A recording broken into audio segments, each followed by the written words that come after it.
A child born of palace intrigue, raised amidst power struggles. Pursued by assassination from childhood, he grew up to become a figure who united lands that had been at war for hundreds of years. It was from his life that the Great Wall of China was built, and it was from his ambition that writing, currency, and laws were standardized. And from his fear of death, thousands of clay warrior statues, known as the Terracotta warriors, were born, which remain silent to this day. This is the story of Qin Shi Huang, the first emperor of China, the true story of a ruler both brilliant and ruthless, and how his life shaped the civilization we know today. Hello everyone, welcome to this channel. I'm Rai, and in this video we'll explore the story of one of the most influential and controversial figures in Chinese history, Qin Shi Huang, the first emperor to successfully unite the entire country under one rule. Many people know him for the Great Wall of China, the Terracotta Army, and his harsh rule. But beneath all that lies a much deeper story of grand ambition, civilization-changing policies, and the struggles of a young ruler who wanted to create an eternal empire. So prepare yourselves, because today we'll delve into the life of Qin Shi Huang, from his childhood filled with political intrigue, the process of unifying warring states, to his magnificent legacy and the mystery of his death that remains debated to this day. Here are the complete historical facts about Qin Shi Huang, the emperor who laid the foundations modern of China.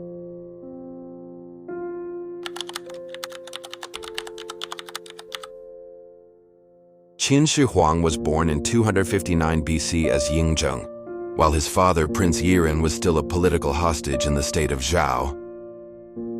This situation filled his childhood with hostility, as he was born in enemy territory and grew up in an environment that hated his father's homeland. After his father returned to Qin and became king, Yingzheng ascended the throne at the age of 13. Although he held the title of king, control of the government at that time was actually in the hands of Prime Minister Liu Buwei, an influential figure who managed almost all court affairs. Entering his teens, Yingzheng began to reclaim the power that was rightfully his. He ousted Liu Buwei, successfully suppressed rebellions, and demonstrated a tough, disciplined leadership style, not hesitating to inflict severe punishment on anyone who disturbed the stability of his state. This was the initial foundation that would later make him the most feared leader of his time.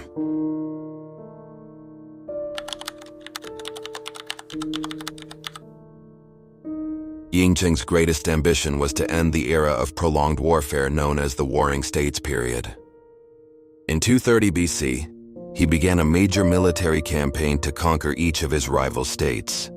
Qin conquered Han in 230 BC, Sao in 228 BC, Yer in 229 BC, Hao in 293 BC, Yan in 292 BC, and Qi in 221 BC. In just a decade, he successfully subdued all the major states of mainland China and unified the region for the first time in history. In 221 BC, he assumed the title Huangdi, or Great Emperor, and from then on he was known as Qin Shi Huangdi, the first emperor of the Qin Dynasty. This act was not only a symbol of power, but also an affirmation that he wanted to establish a new era, different from the hundreds of years of war that had divided the country.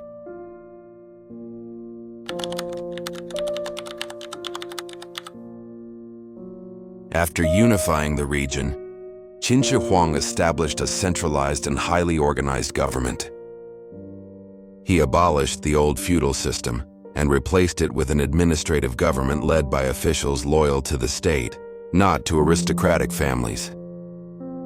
Under the influence of Prime Minister Li Si, he implemented a major standardization effort by unifying the written language, standardizing the currency, establishing uniform weights and measures nationwide, and enforcing a strict and disciplined legal code based on legalism.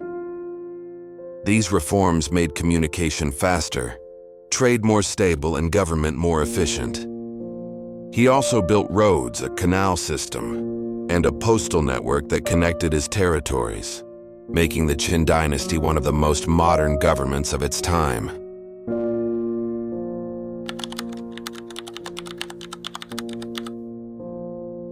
One of Qin Shi Huang's most monumental projects was the initial construction of the Great Wall of China.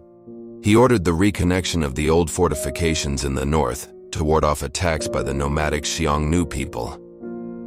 The project was incredibly labor-intensive and resulted in thousands of deaths due to the harsh conditions. In addition to the Great Wall, he began construction on his magnificent tomb, the Mausoleum of Qin Shi Huang, which was later discovered to contain thousands of terracotta warriors.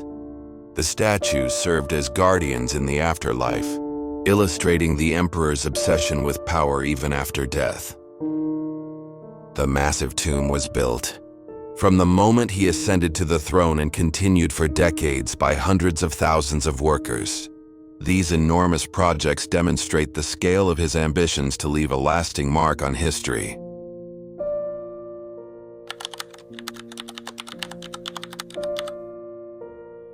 Despite his absolute power, Qin Shi Huang lived with a profound fear of death.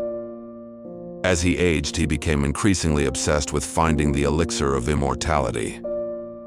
He sent expeditions in search of the island of the immortals and consumed various elixirs provided by alchemists. However, many of these contained mercury, a toxic substance that actually worsened his health.